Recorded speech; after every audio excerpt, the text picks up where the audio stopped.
Good morning, everyone. Um, Today's session is going to be about marketing and branding.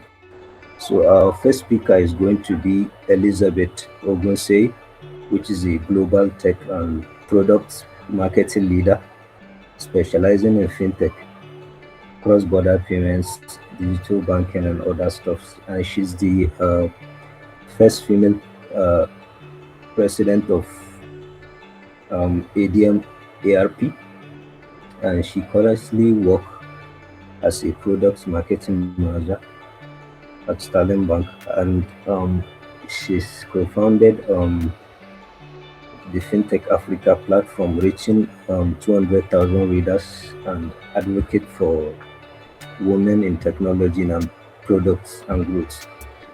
So, without further ado, Elizabeth Ogunse, you have the floor. Oh, thank you so much.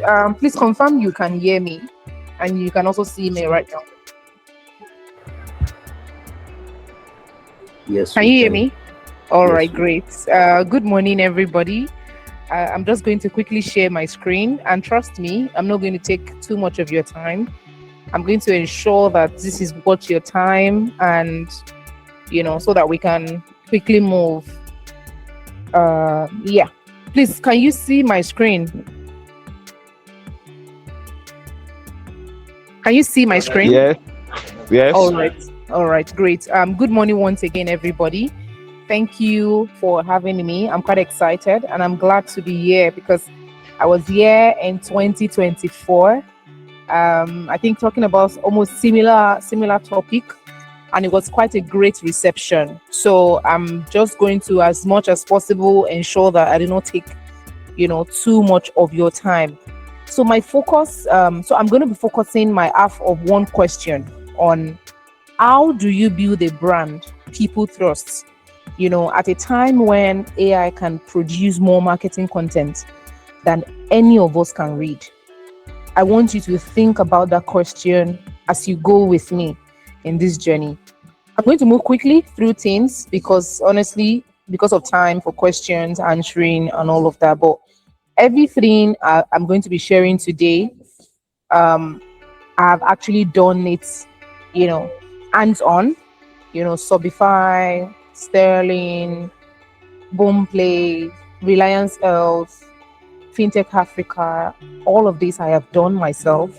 So please, I want you to try and follow, what I'm going to be doing. So, marketing and branding at the age of AI. When this topic came to me, it just came as marketing and branding. But I thought to myself, it's not just going to be marketing and branding because as of 2024, we can say, oh, just marketing and branding.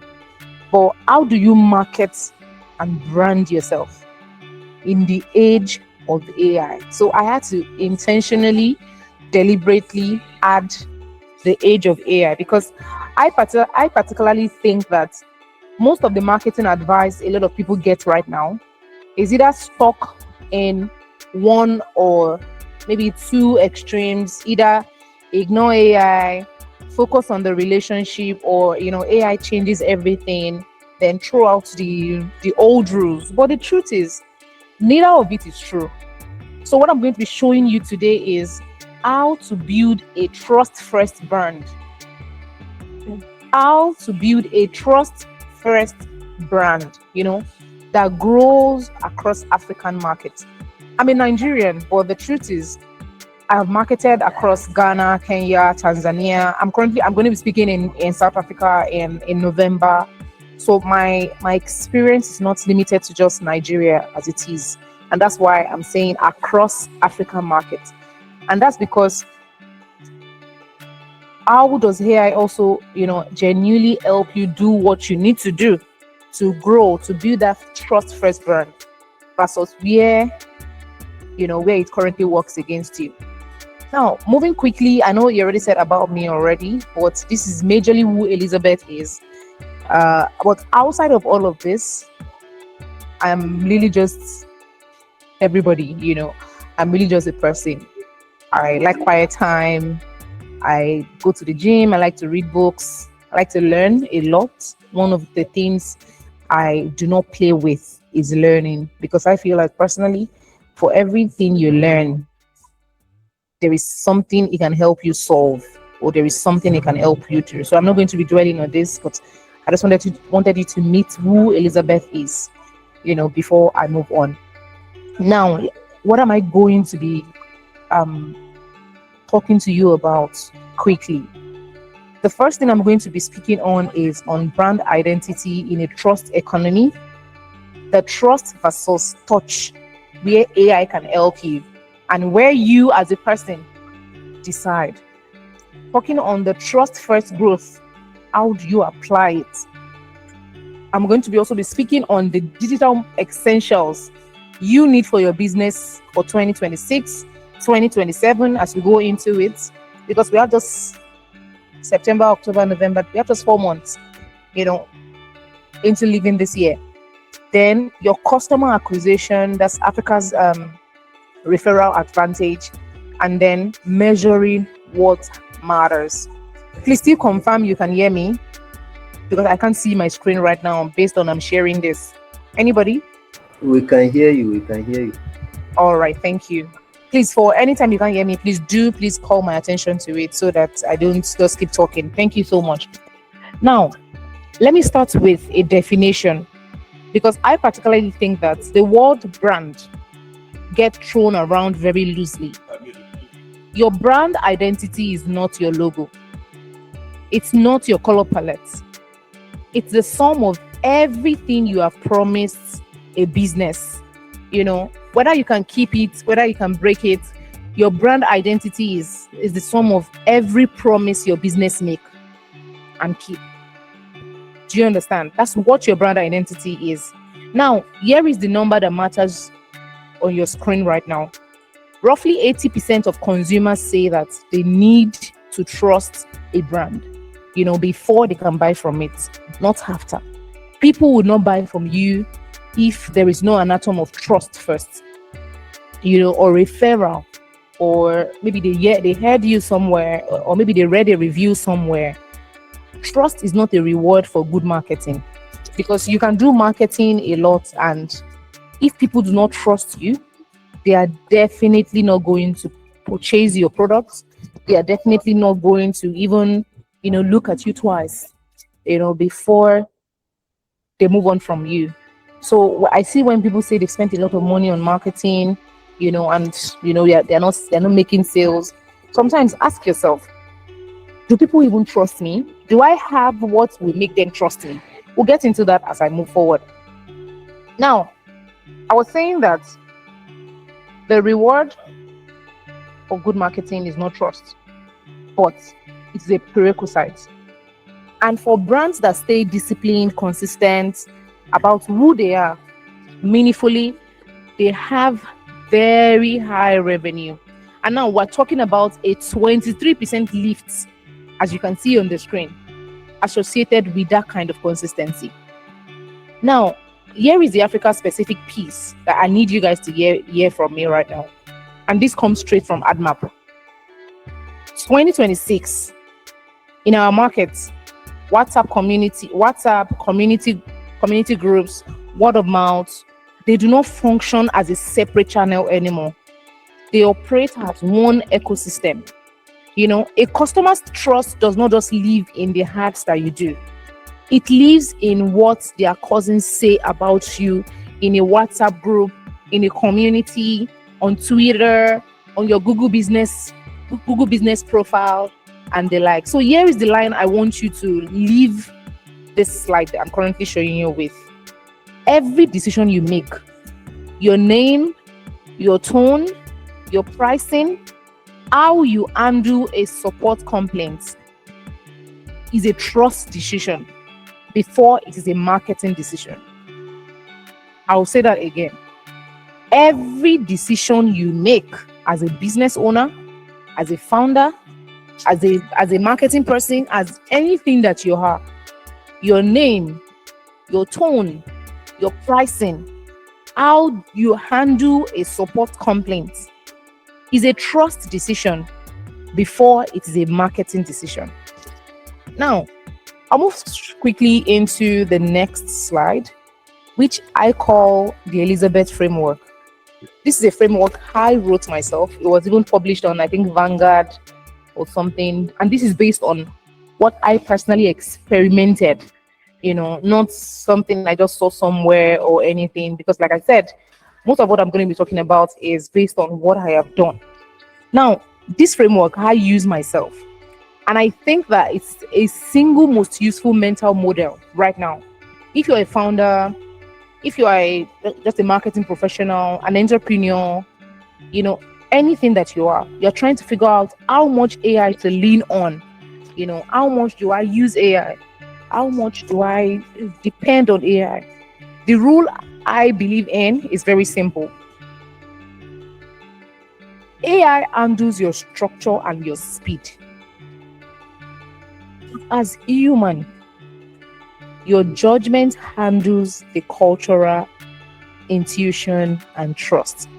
Now, when I see people, use AI and I see it, I'm like, and they talk about it because I've been in rooms where founders present something and I'm like, did you even input? Did you even put your own input in this presentation?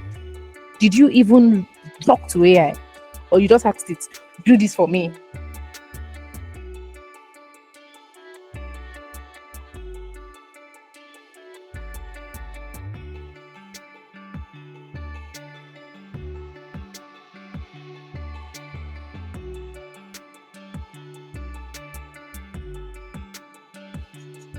And the next, please call me back. Okay.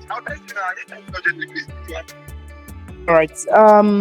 Apologies for that. So on this tax slide that you see here, I'll let you know that you should let AI drive, research, your first drive, maybe scheduling your content, maybe doing your reporting, crunching data at your scale, your first pass translation.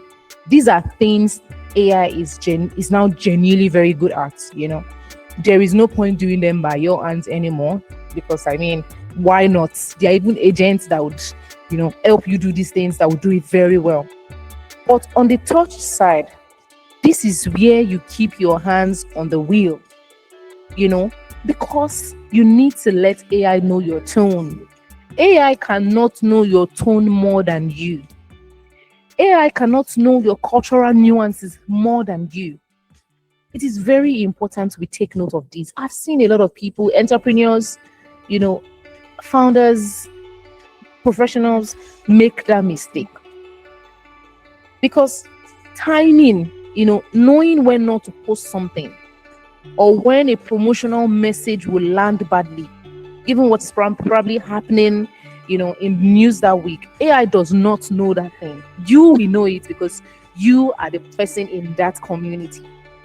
So imagine just telling AI, go and schedule the post for me at any time you like, yada. And then the post goes out and it goes out at a very bad time because you didn't have your input in it. You didn't touch that. You didn't have the touch, parts of what you were supposed to do. Now, let me speak on the community trust moment. When a customer is upset publicly and they need a human response, not the one where AI machine just responds to them. I don't know if anybody has experienced, messaging your brand, a product you are using, and you have a complaint, and you just message them, and the next thing you are getting an automated, response. Do you know how annoying that is? And the final judgment call on anything that touches your brand reputation. People just get frustrated, like, oh my God, what's happening? And I think one of my greatest reasons to always use Namecheap, I don't know if anybody knows Namecheap here, is the fact that even when their AI messages you and you quickly say, I want to speak with a human, they quickly redirect you to human. You won't, because that's an experience for me. To me, it's built trust. Do you understand? Because for me, at that point, they know that I don't want to rely on their AI. I want to speak to a human being. I want someone else to undo what it is that I need at that time. Now, here is why what I'm saying right now matters. You know, now, not 5 years from now, not in 2027. The truth is, globally, the share of marketers using generative AI in a daily workflow jump, it jumped from 51% to 87% in 2 years. And that's Salesforce own, I think one of their Q1 2026 data. But Middle East and Africa's is currently at 71% adoption. Now, I want you to know that most importantly, this is the part people usually miss, because consumer comfort with brand using AI, it will probably fall.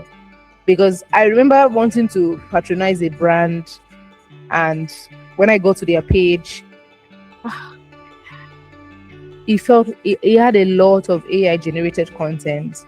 And to be very honest, they lost me at that point. They lost me at that point because I was now trying to be sure if they are real, if they are not real. I had to take a screenshot of the brand. I posted it on my Twitter.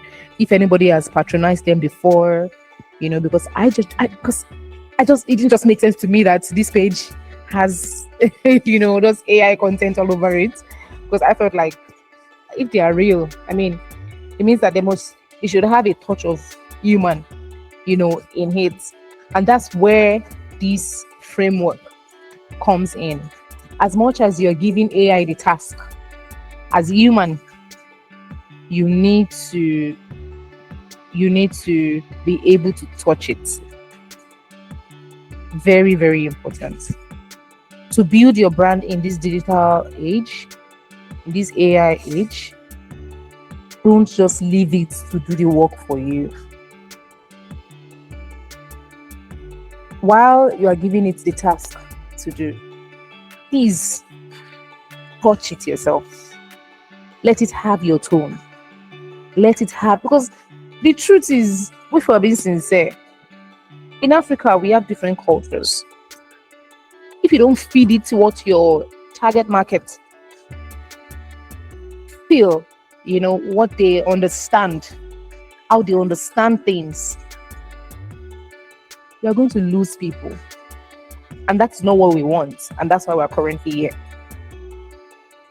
Now, moving to the next slide on another framework, still on the trust, but this I call it, how do you apply the trust first growth? Now, what does trust first mean? I mean, based on everything you have been saying,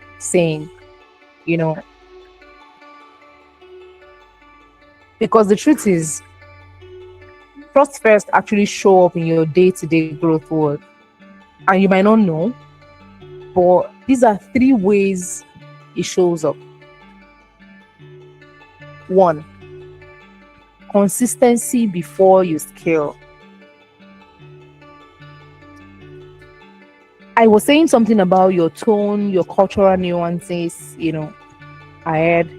But when you lock down your voice, your promise, what you are telling people your brand do, your visual identity before you spend a single naira on acquiring people. I cannot stress this enough.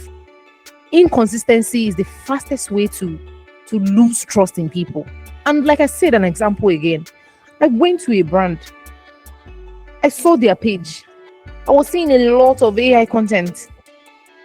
It threw me off. Immediately, because I saw their ads, whilst I was watching a video on YouTube. That's inconsistency. I saw your ad, I came to yours because I naturally would research first before I start thinking I want to patronize a brand. So that was why I went to their social media platforms to even see if they are real. Then I got there and it felt too fake. So inconsistency is the fastest way you can lose trust that you haven't even built yet.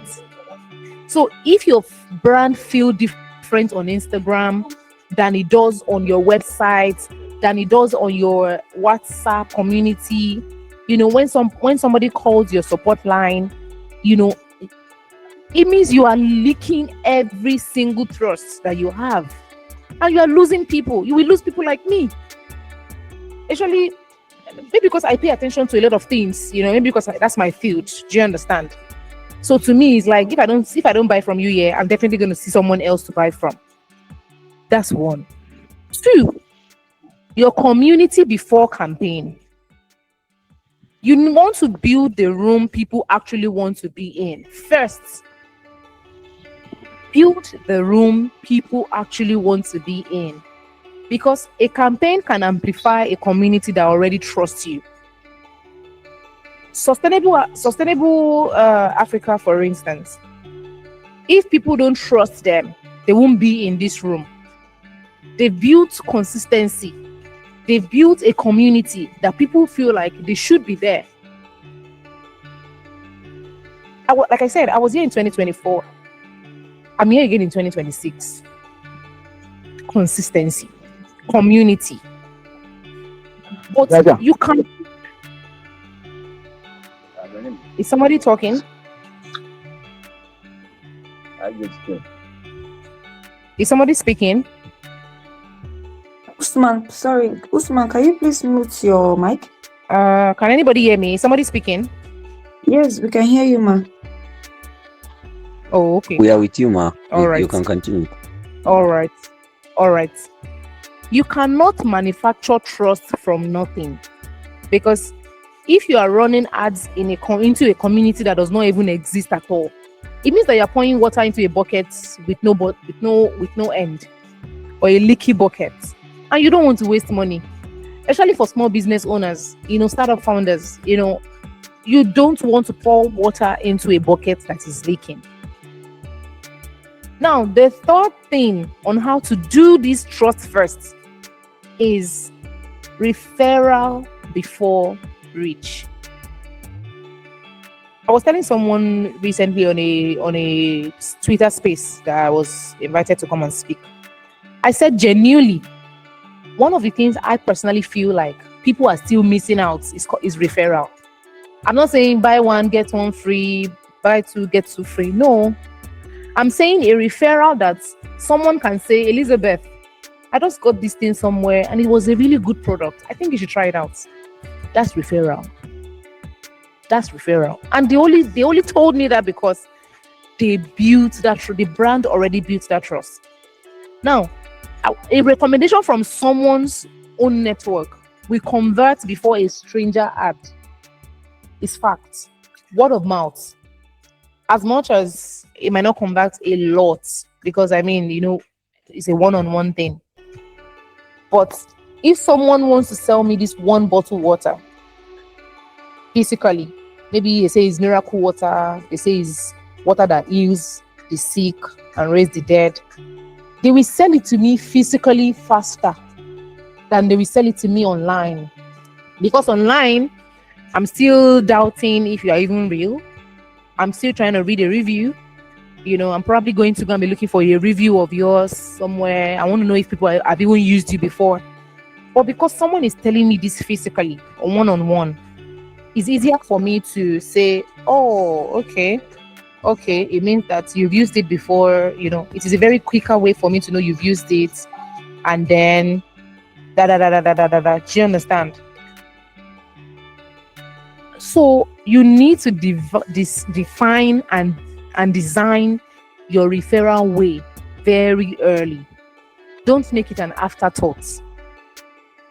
Because the truth is, as you grow, your growth slows down.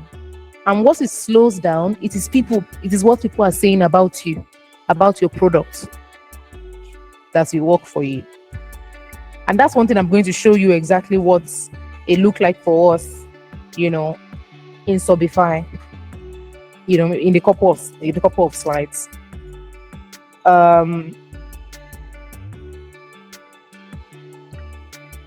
Quickly into the digital marketing essentials for you, for your business, for your brand, for whatever it is that you are doing in 2026. Four things I'll put at the top of this list this year. One, build a brand, a distinct brand identity. Make your voice be different, your promise. Don't just make it about your visuals, because people's loyalty actually follow distinctiveness, not pettiness, not prettiness, not it being fine, not it being beautiful. You know, make it different, make it distinct. When I come to your page, what makes you different from another brand that offers the same thing that you are doing? Two, optimize for AI meditated search. Now, this is a very new one. I mean, a very, very new one in this space. But the truth is, most brands are not doing it yet. So it means that if you are hearing it now and you are not doing it, this is an opportunity for you to get started. Because the truth is, they are getting answers directly from AI too. I remember there was a time when I traveled. The first thing I did was ask AI to tell me, okay, I have this amount. That's ChatGPT. I have this amount to spend for my trip, and I want to do so number of activities, and I need it to tell me, places I can spend the money, what I can do with the money, what the places I can go for free, what I can buy, these are things that you go to Google for on a normal day.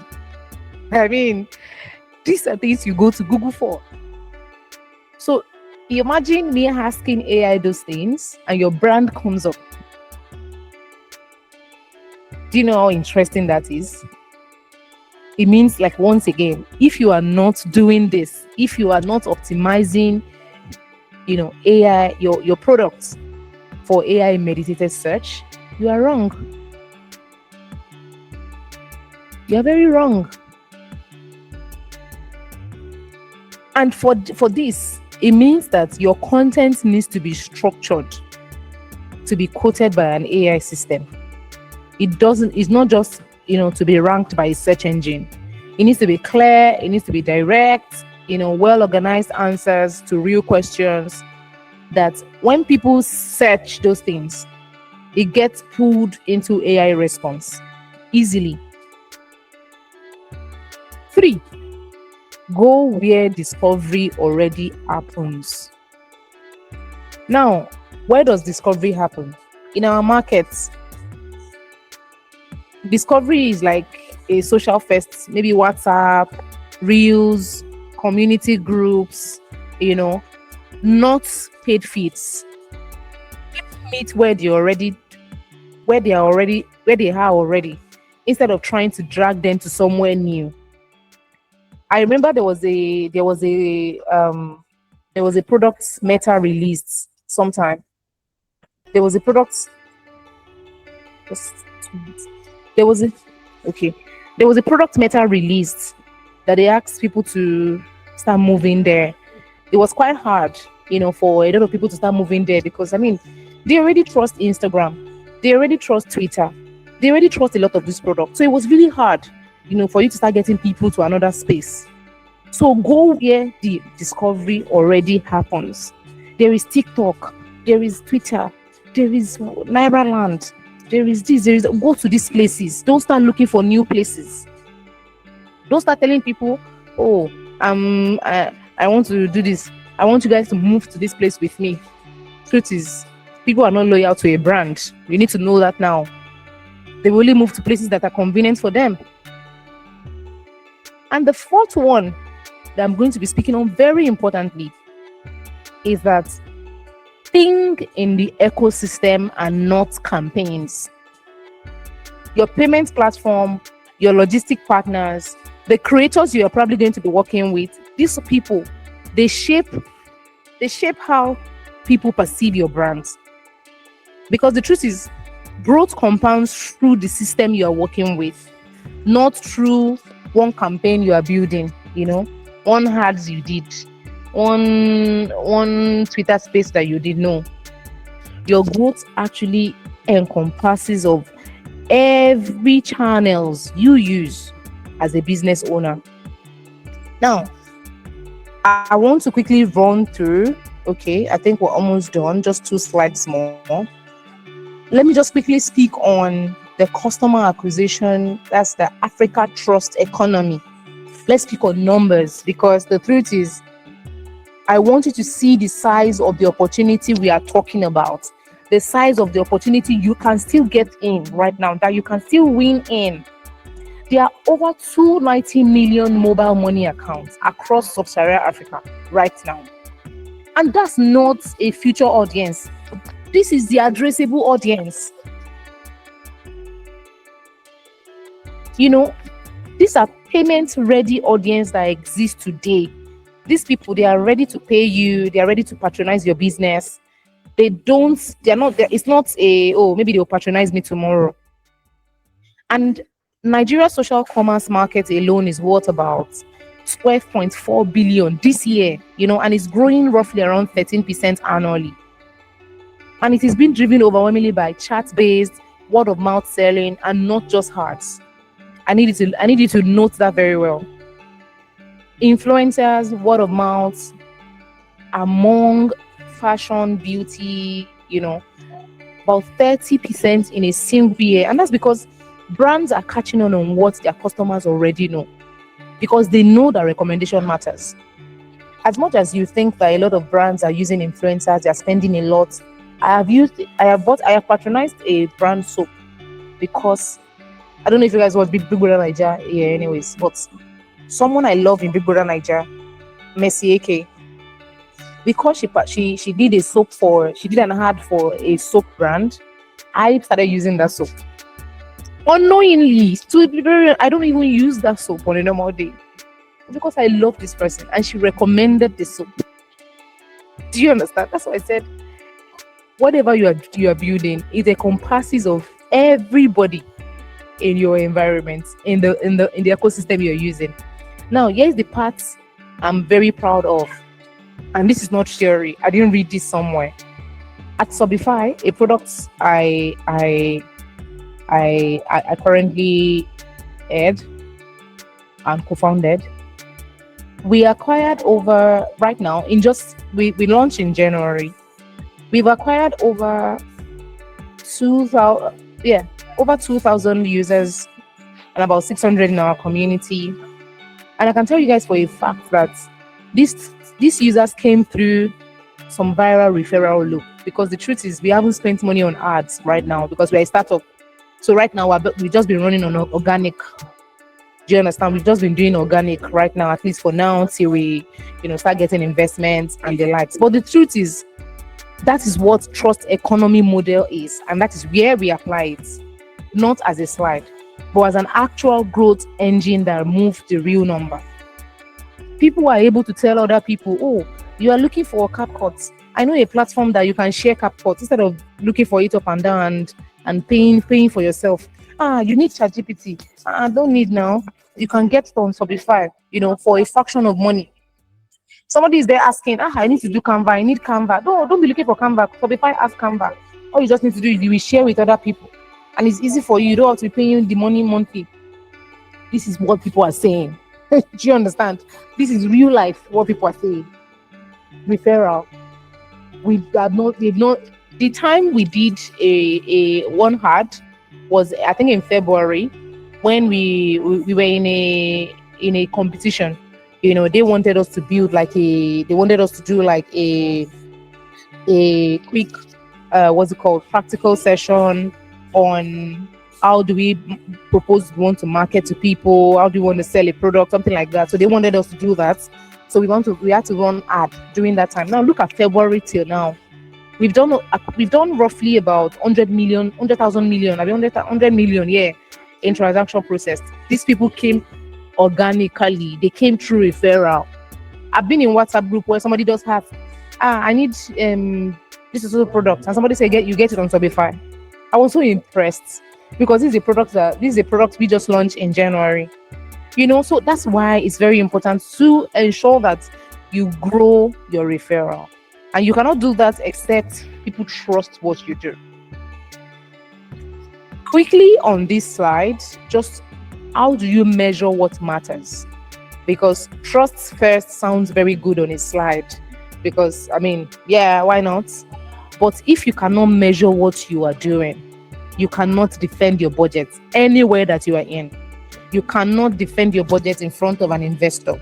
You cannot defend your budget in front, even as an entrepreneur, because even as an entrepreneur, I'm an entrepreneur.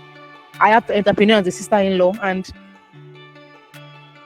knowing how to talk about your budget it matters. You want to talk about your cost acquisition costs. You want to talk about your engagement quality over vanity reach, your referral coefficients, your campaign return on investment. And one honest caveat I usually tell people is AI can absolutely shrink the time it takes to pull this report. Trust me. But it takes me, Elizabeth, as human, to look at the model behind the number and ask, does this actually still make sense? Because you don't want to outsource your judgment to AI. I will keep telling people, you definitely do not want to outsource your judgment to AI, because AI does not know you. AI does not know you like he knows you. It doesn't know your products like you know the products. Now, to quickly round it up on what are the things that, if you don't remember anything else from all the minutes I've spent talking, I want you to remember these 3 things. 1, let AI undo the task, but keep your own hand on the touch. 2, trust is the growth channel in African markets. It is not the side effect of a good growth. It is the growth strategy, not the side effects. Now, the third thing is, it's going okay. The third thing is, I'm coming. Yeah. The third thing is, measure what earns loyalty, and not just what counts. Not just what you want to count. Because the truth is, impression is easy, referral but do people refer your products? Do people refer you? Do they even like you enough to refer you? So I'm going to drop my mic now. I hope I was able to use these 10 slides, to communicate what you've probably come to this space today to learn. And thank you very much once again for inviting me. I will just open the floor for question and answers if there are any. Thank you very much once again, guys. I'll look forward to your questions. Thank you. Thank you so much, Miss Elizabeth. That was an insightful session, and I am so glad that you were emphasizing on the referral, because I myself am a testimony of the referral itself, because referral happens and it actually talks about trust itself. So yeah, I'm glad you emphasize on the referral. Is there any question for Miss Elizabeth? Yeah, good morning. Okay. My name You is can ask your Comrade question. Nagiri. Okay, my question is that, is there any specific way that somebody can use to market his brand? Do Miss you get me? Elizabeth, ma'am? There are Yes. no specific way you can market your brand, because the truth is, we have different models of business. We have B2B, we have B2C, yada yada yada. So Yeah. it depends on what do you market. What do you Okay. think your audience are? What are they currently doing? Do you think they need your products? Where do they Okay. where do your market, where do they sit currently? And that's why, if you remember, I said, don't try to start introducing people to new things. Go to Yeah. where they are. Go to where they currently exist. That's Yeah. why, if Yeah. you don't know where your market currently exists, you'll be confused, because you will not know if it's Twitter. That's why a lot of brands, when they have too much social media platforms, they start posting everywhere. But the truth is, your audience are probably just on only LinkedIn, and you only need a LinkedIn and a website. So you need to even know your brand first, know the people you are selling to, know where they are. That where they are is where you will now take advantage of. What do they watch? Is it videos? Is it podcasts? Is it what do they like to do? Those are the things that you have to know. Because if you don't Yeah. know those things, you might not know. That's why I would usually tell people every business is unique, but it's only unique to the people you are selling to. So you need Yeah. to know the people you sell to, know where they are, and know how to market to them based on where they are. Because if they're on LinkedIn, you already know that you want to do thought leadership, you want to do a lot of content that would sell to them. If they are on TikTok, you already know it's videos. What kind of videos do they watch? How do you do the videos? Do you want to make it serious? Do you want to make it educational? Do you want to make it funny? Those ways are how you know where to sell your brand and how to sell your brand and what to do with your brand. I don't know if that answers the question for you. Yeah, yeah, that's answered the question. Thank you very All much. right. You're Thank you very welcome. much. You're welcome. There's a message. There are message questions in the chat box. From Ismail Abubakar, it said, "How do you currently differentiate your brand from competitors in your niche?" He actually has three questions. Oh, The that's first very diff. That's very. Let me just quickly take that one. I think it's on you to differentiate your brand from your competitors, and that's why we have something called competitor analysis. Because I know a lot of people don't even do those things. Because I mean, doing those things, but right now, thankfully for you, you have AI that can help you do competitor analysis. But it's important to know what your competitors are doing. What do they do? Where are they? Now you will now say, okay, now that I know these things that my competitors are doing, what do I, Elizabeth, what do I want to do differently from these people? How can I differentiate myself? It is on you. It is on you as a brand owner. I don't know if that answers that person's question. It's on you as a brand owner to know how you want to differentiate yourself. But you want to first know what your competitors are doing, because you need to know what they are doing first. You need to know where they are first to even know, okay, these people are using buy one get two free. What if I do? What if I say, let me give an example. Before OPay came into Nigeria as an OPay, they've tried different business models, and they are traditional bank. People trust a lot of traditional banks in Nigeria. But the truth is, OPay decided they wanted to come and solve a real issue. They differentiated themselves by making sure that people know that you can do transfers in 1 minute, your money has gone in. But yes, that is an issue with traditional banks. But traditional banks, there are problems, there are many issues. People are still facing a lot of issues with them. So they differentiated themselves by solving that issue. So you need to find in your brand, knowing fully well what your competitors are doing and what they are not doing well. I don't know if that makes sense. Thank you. So basically, do your research. Then we have another question. That what digital channels have proven more effective for your audience engagement so far? Honestly, it depends on the brand I'm selling at the time. I mentioned something about referral channel has helped a lot. Like a lot of referral channel has helped a lot. And I said, it's not about a referral that says buy one, get one free. No, it's a referral that says, oh, there is this brand I tried yesterday. And wow, it's a very good brand. Do you want to try it out? Or on Twitter, I just tried this brand out, and this brand is a very good brand. The product is very good. Their customer service is very, very nice. These are natural things. And that's one side. But they are still paid ads. And right now, you can try the likes of, honestly, it all depends on you, to be very honest. It all depends on where your audience is at, how do they enjoy your content? Because there are social media platforms, they are running ads, they are Google, they are this, they are that, they're just a lot of channels. But the channel I would say is very effective and still proves to be effective today is a referral channel, because when people refer you, when it is easy for them to refer you to other people, you grow like that. You grow, you keep growing because people randomly talking about your product without you even running ads. It is something. A lot of people have spent millions, you know, to sell one product. But imagine you getting, organic, someone saying, I used this person, I bought this thing, and their customer service was really good. It can even be just customer service. That's how interesting channels can be.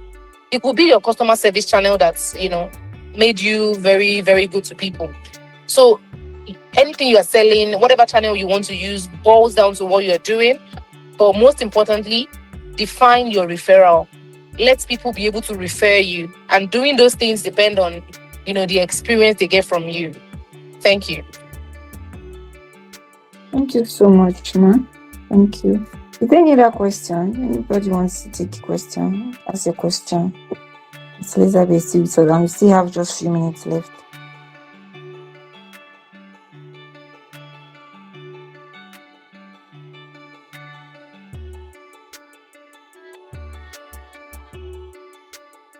Any question, please?